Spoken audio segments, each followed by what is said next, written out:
So yeah, I mean, you segue nicely into a question I had. So I remember the first time I heard the Black Halos, I was at Casino El Camino here in Austin, Texas, and anyone familiar with Austin may know Casino. It's a bar on 6th Street. It's sort of like a heavy metal punk rock dungeon, and they're known for their hamburgers, but they're equally known for their jukebox, and the jukebox is amazing.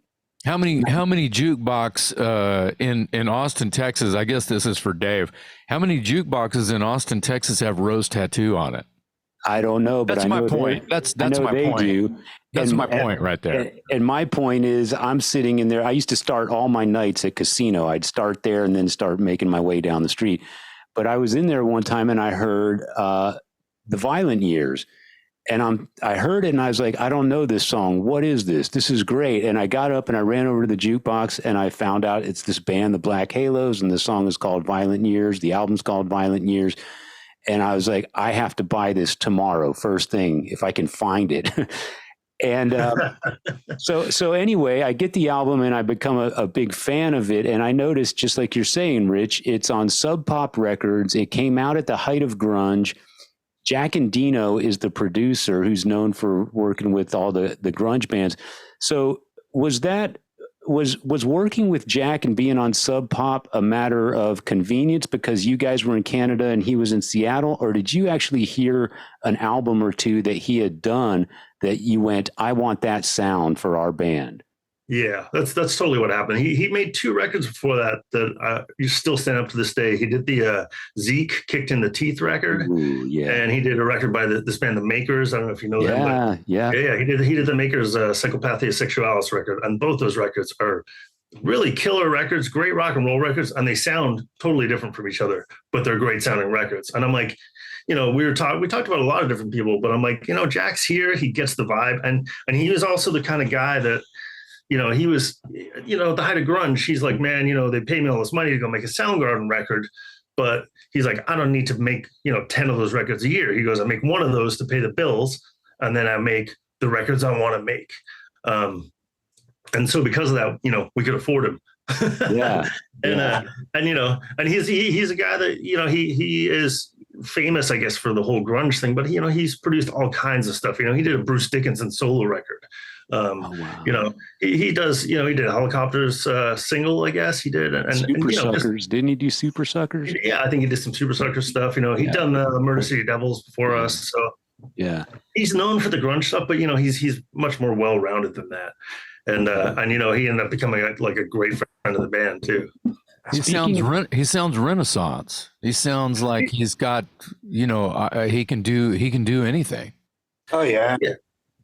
Yeah, I think he was doing some like Brazilian kind of trumpet ensemble or something before he came to do our record. He's one of those kind of guys. Wow. See, that's a slightly different frequency than the Black Halos. So that record, before my wife and I got married and lived together, we had this long distance relationship. I was in Austin and she was in Houston. And that record, The Violent Years, was my soundtrack for so many drives between Austin and Houston. And then I turned her onto it and it sort of became our album, So I've got a lot of great memories associated with it. And it was just, like I said, sort of an accidental discovery, but there's the beauty of music right there, right? No kidding, man. That's amazing. That means a lot to hear too. Oh yeah, it's a great record. And so do you think, having said all that, do you think the record got the push it deserved? Yeah, probably get the push it deserved. I don't know. I would have liked to have gotten a bigger push, but it didn't get. Did it get pushed off the cliff? I yeah. It did weirdly well here in Canada. We were having video play. It was on the radio here and stuff, which I just never expected. Right? Because it's we're not really, like I said, we weren't trying to kind of in fashion at the time, and we weren't trying to chase any kind of sound. We're just this is our band. And, yeah, I guess maybe it was the tail end of Green Day and all that shit, and radio was looking for punk bands. That's all I can really think. But that's valid. I think it was pretty well promoted, but they just stopped at one point and they kind of screwed us over. They left us stranded out in Eastern Canada with a broken band and no money and long story. Yeah. Well, so Go ahead, go ahead, Billy. Jonathan Poneman, I remember it's not his fault. He was on a yogic retreat or something, we were told, on top of a mountain or something, so he couldn't be reached. It's not really his fault. I mean, he's probably in deep meditation or something. I have auto above him or something, I don't know. It sounds kind of made up to me, but okay. Hey, if you're going to come up with an excuse, meditating on a mountain somewhere is a pretty good one. He can't come to your rescue right now. I know your van is fucked and you're on the side of the road with your finger up your pee hole, but sorry, I'm meditating right now. Fuck you. I like to picture him there, levitating on top of a mountain with these these guys in robes around him, these Tibetan monks around him doing this. I like to, sort of like still picture that in my head, So this is definitely what happened. Yeah. Well, right. if that shit was real and he was really, as you said, Billy, that's pretty impressive. Yeah, I don't know. I've heard of stuff with bands with their gurus on tour and some crazy stories that people swear are true. So I don't know. You never know. Rock and roll's a crazy thing. Yeah. I would. Our story. If I was to write a book about the Black Halos, no one would believe it. People would be like, "Yeah, he's just like making this shit up, exaggerating." That couldn't have happened. And I'm like, "No, it did. I was there." It's like Star Wars. The Force is real. Yeah.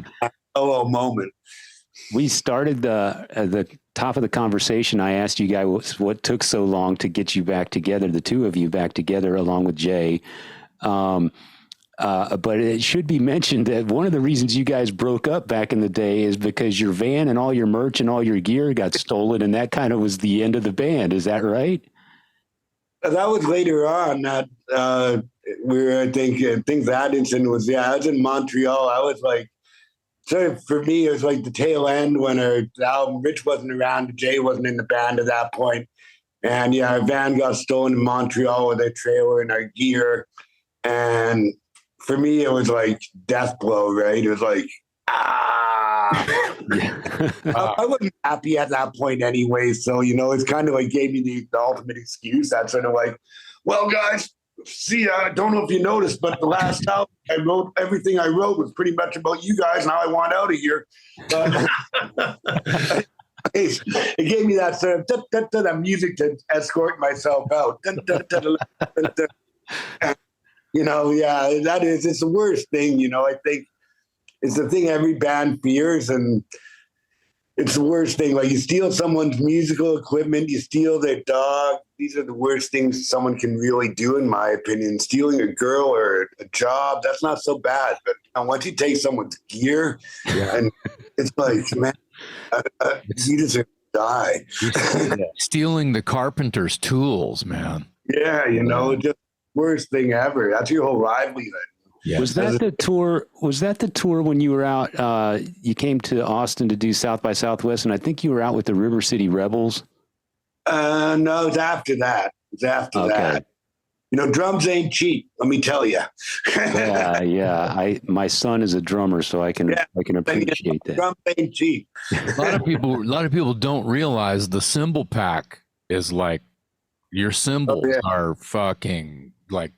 Shit, it's brass, but no, it's gold, man. They charge a lot for good cymbals, good sounding cymbals, fucking pricey.